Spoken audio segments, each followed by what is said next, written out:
Hola, hola a todos. Siguiendo la línea, siguiendo nuestro tema del video anterior, ahora yo quisiera hablarles acerca de los acontecimientos de este año 2020 en la política, especialmente en el Perú.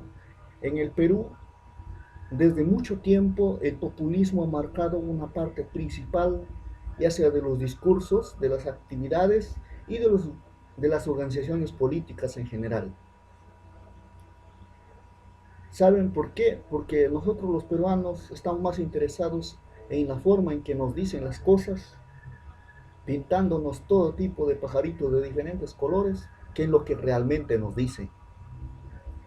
La práctica política en el Perú se resume en la siguiente frase: ocultar lo mío y embarrar al otro.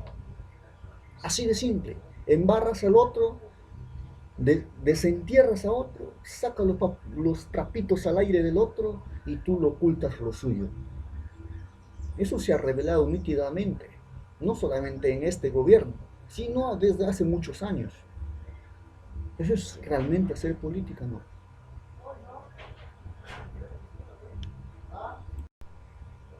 Y sí, cuando llegamos a este año, el Congreso de la República anterior fue disuelto.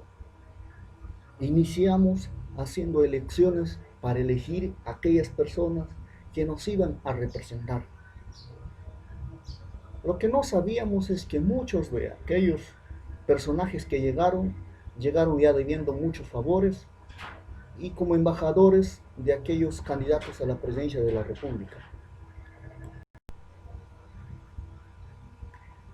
Y entonces empezaron el año realmente sin ser tan conocidos y sin tener muchos conocimientos en la actividad política.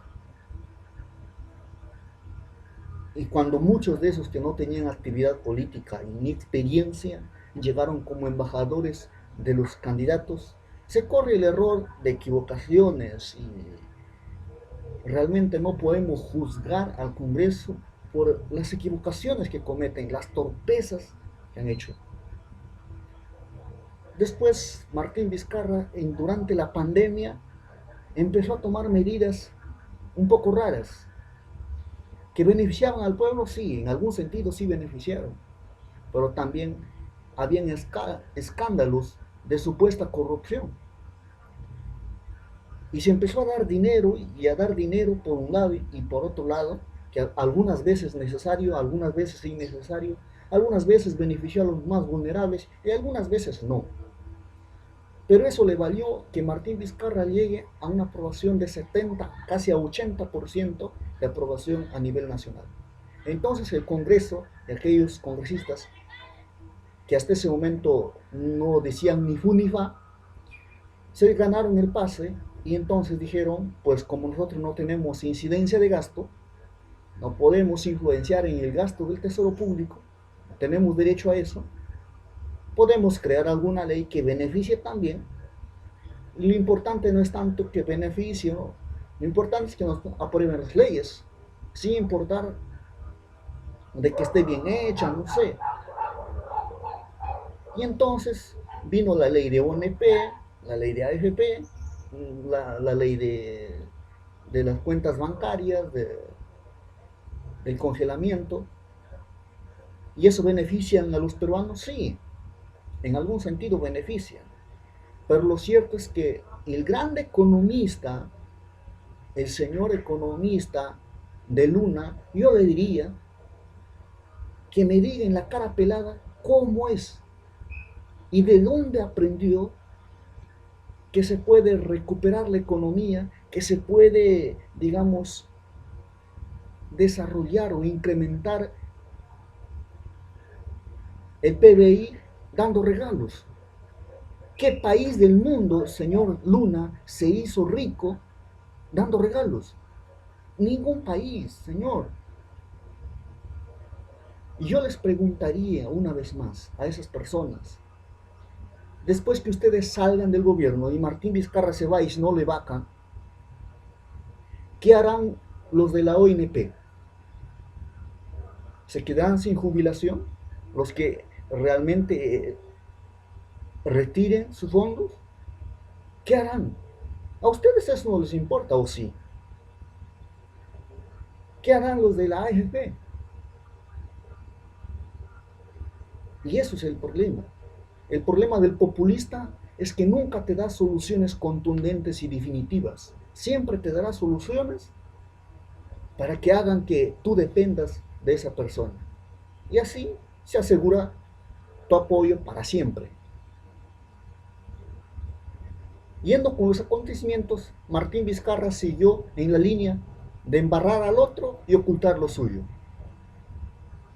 El escándalo del señor Cisneros salió a luna y en ese momento, en crisis, cuando todo está a flor de piel, viene y trata de ocultar todo eso.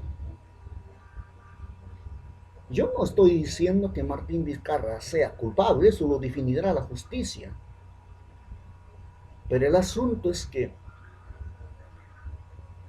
después de eso pasaron mucho tiempo y ya los congresistas casi que se olvidaron de ese acontecimiento, hasta que surgió de nuevo estos audios.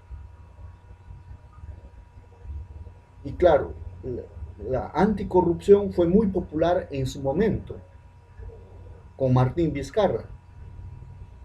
Y ahora quieren hacer nuevamente que eso sea muy popular. Y ahora realmente lo anticorrupción ya no es tan popular. No significa que los peruanos no estemos de acuerdo a que no haya corrupción en el Perú, sino en la forma como se combate la corrupción en el Perú no es la adecuada. Ya no nos pueden convencer ahora, porque cada quien defiende sus intereses. Y que la verdadera lucha contra la corrupción, ¿sabes cuál es? Es cuando todos los peruanos sepamos definir qué es realmente corrupción y no corrompamos a ningún otro peruano. Esa es realmente la lucha contra la corrupción. Si quiere el presidente Martín Vizcarra iniciar una lucha contra la corrupción, tendría que iniciar por las bases familiares, en cada familia, dando un programa que las personas realmente sean capaces de crear ciudadanos peruanos incorruptibles. Y claro, que también arriba los que educan tendrían que ser unas mejores personas. Pero lamentablemente eso ahora no está pasando. Y después, lo que sucedió en la semana pasada, o bueno, digamos esta semana, es que al revelarse esto, Martín Vizcarra salió a dar un mensaje diciendo que era un complot simplemente para vacarlo, sacar el poder y poner ahí. Que es posible, puede ser posible. Todo es posible. Todo es posible. Con un Congreso que comete torpezas, que es inepto, que no sabe realmente, ¿por qué es lo que da a demostrar? Si no, explíqueme qué es inmoralidad permanente.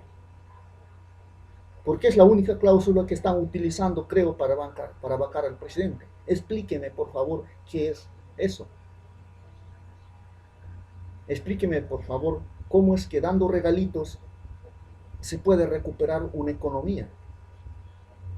Explíqueme, por favor, cómo es que ponen a un presidente de la Comisión de Fiscalización que está investigado, que tiene mucho que ocultar. Y entonces, ¿de qué estamos hablando?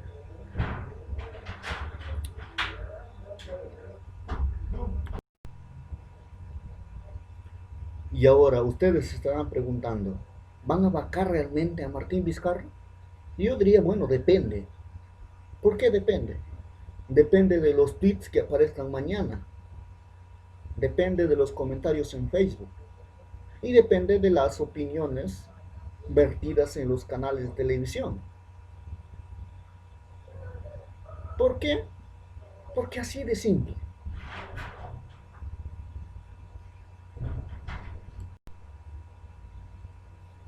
Porque los populistas saben que está a flor de piel la gente ahora y lo que menos quieren es lastimar a aquellas personas que le están apoyando. Así de simple, es por eso que a muchos se pararon en seco, algunos han dado un paso atrás, así de simple.